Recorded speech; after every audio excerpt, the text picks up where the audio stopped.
जैसा कि आपने डिवाइन लव और डिवाइन पर्पस की बात की, आजकल लोग स्पेशली बहुत ही यंगस्टर्स रिलेशनशिप्स में आते हैं या किसी इंसान को पसंद करते हैं और वो उसे एक डिवाइन लव का नाम देते हैं, ट्विन फ्लेम्स, सोलमेट्स, और इसी के चलते हुए वो बहुत टॉक्सिक पार्टनर्स को भी अट्रैक्ट करते हैं अपनी लाइफ में। राइट। ये किस हद तक सही है, अपने अट्रैक्शन को या इन्फैचुएशन को एक इतना डिवाइन नाम देना, और क्या ये एक्चुअली एग्जिस्ट करते हैं? ये बिल्कुल गलत है। देखिए, लोगों ने ये ट्विन फ्लेम है ना, एक कमर्शियली एक इसको हाइप कर दिया बहुत। जैसे मैंने कहा, ट्रू कनेक्शंस बहुत रेयर है अभी, क्योंकि इतनी मल्टीपल लाइव्स हो चुकी है। इस मल्टीपल लाइफ टाइम्स में इतने सारे पार्टनर्स मिले हैं, तो रेयर है कि कुछ आत्माओं का बहुत ट्रू कनेक्शंस होंगे। और देखिए, जितनी आत्माओं ने कम जन्म लिया है ना, उनके ही ट्रू कनेक्शंस है, और जितने मल्टीपल कनेक्शंस हुए, लाइफ ली है उन्होंने, उतने कनेक्शंस ज़्यादा होने के कारण उनका ट्रू कनेक्शन नहीं रहा है।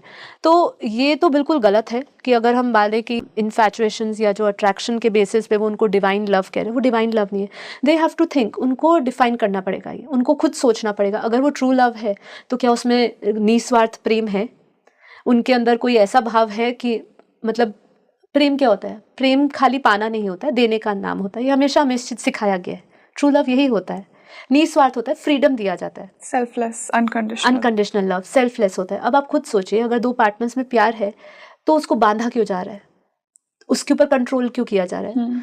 शिव भी शक्ति को पूरी तरह कंट्रोल नहीं करता था, शक्ति भी शिव को, वो इतना ट्रू नेचर था उनका कि उनको और कोई दिखता ही नहीं था। इसलिए राधा के अंदर कृष्ण दिखता था, कृष्ण के अंदर ही राधा दिखती थी। तो ये लोगों ने अगर कहा कि ये ट्विन फ्लेम, और ये अगर ये कह रहे हैं कि ये मेरा डिवाइन लव है, तो उनको डिफाइन खुद करना पड़ेगा। क्योंकि अगर ये निस्वार्थ प्रेम है, आपको किसी भी तरीके से बॉन्डेज में नहीं डाल रहा, आपको दुख में नहीं डाल रहा, एक्सपेक्टेशंस नहीं है, दुख नहीं है आपको, उस रिलेशनशिप में ऐसा कोई इमोशन नहीं है जो आपको दुख से जोड़ रहा है। अच्छा, ओके। अगर इमोशन, अगर आपको दुख है उस रिलेशनशिप में, तो कैसे प्योर लव हो सकता है?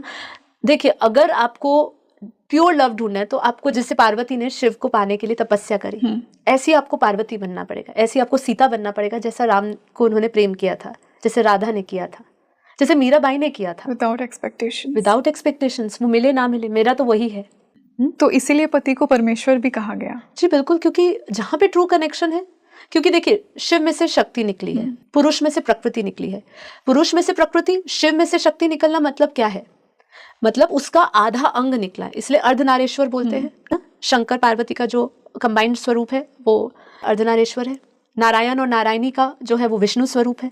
तो उन आत्माओं के हिसाब से अगर हम सोचे, अगर ऐसे दिव्य आत्माओं के, तो वहां पे डिवाइन लव आता है, वहां पे ट्विन फ्लेम्स का कॉन्सेप्ट आता है, वो प्रेम है।